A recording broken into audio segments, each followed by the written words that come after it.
исполнительный секретарь Европейской экономической комиссии ООН Кристиан Фрис Бах 6 ноября посетил Белорусский государственный университет.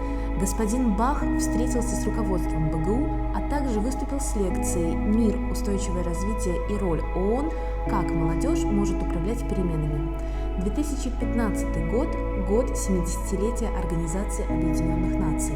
И сегодня ООН является главной коммуникационной площадкой для всех стран мира. Кристиан Фрис выразил надежду спустя время встретить уже выпускников БГУ в здании штаб-квартиры ООН в Женеве.